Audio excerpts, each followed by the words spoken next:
Are you frustrated that your arms are not growing quite as big as you expected them to or want them to? Well, there's a couple of reasons why this might be happening, and I'm going to explain to you why this might be and what you can do to overcome it. So what can we do to overcome this arm growth plateau? Well, before I get into this, please hit like, subscribe, and hit the bell notification icon because I will be dropping more evidence-based training principles and videos in the future. So a lot of people I've noticed in the gym, they're doing all kinds of exercises. They're doing a hammer strength curl, a supinated curl, a pronated curl, all sorts of different triceps movements, but the main problem is you're probably just getting as much volume in as you can, and a lot of the times it's pretty useless volume.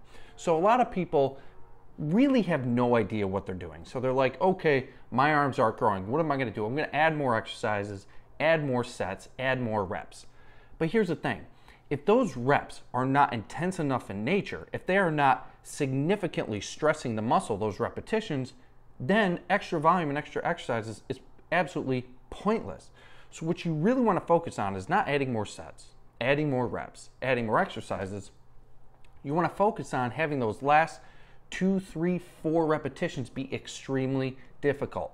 You don't even need to train to failure, but they need to be significantly more difficult than anything that muscle comes into contact with on a daily basis. Training to failure is going to be the best way to make sure they're as stressful and difficult as possible, and you're definitely going to be leaving gains on the table not training to failure. But the first thing you need to focus on doing is making sure those last couple of repetitions in your working set are extremely difficult. And what I notice a lot of people doing in the gym is they'll just go through the motions, get 10 repetitions, the last one will be kind of difficult, and they'll set it down, they'll wait a little bit, and then they'll go again.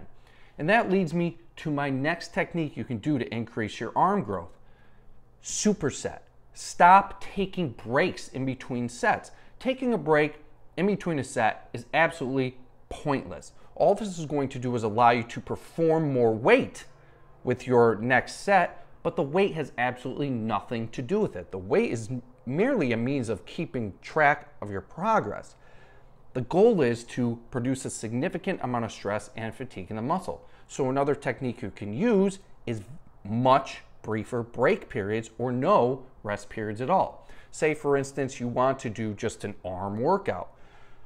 Do a biceps curl, immediately followed by a triceps push down, and go back and forth between the biceps and the triceps movements without any break in between. This will make the rate of muscular fatigue or the muscular fatigue far more aggressive, which is going to make it more stressful and a better stimulus. So one, make sure your sets are taken to a point where the last few reps are extremely difficult and preferably to failure. Technique 2, less breaks in between sets or exercises. If you do this right, you really only need one really tough extended duration set, but if most of you are not there yet, make sure simply that your last few repetitions are extremely difficult, and if you want even more stress and a more aggressive level of fatigue, do not take breaks in between exercises or in between sets. Now, a lot of people will argue, well, this is bad for strength. No, it's not bad for stimulating strength and growth. It's bad if you want to demonstrate performance, but the goal in the gym is not to demonstrate how much weight you can move. This is not a powerlifting competition. The goal in the gym is to create a deep level of fatigue to stress the muscle. So although you may be demonstrating less strength because you're taking less breaks in between exercises, the stimulation for strength will actually be better because the aggressive muscular fatigue is deeper and the stimulus is better. So those are a couple of techniques that you can use to increase your arm growth if they're not growing, and it simply comes down to making the exercises a little more intense. I'm coming out with an arm specialization program, which is going to have demonstration videos, explanation, anatomy and physiology and biomechanics with very good techniques to increase your biceps and triceps growth if you've reached a plateau in growth.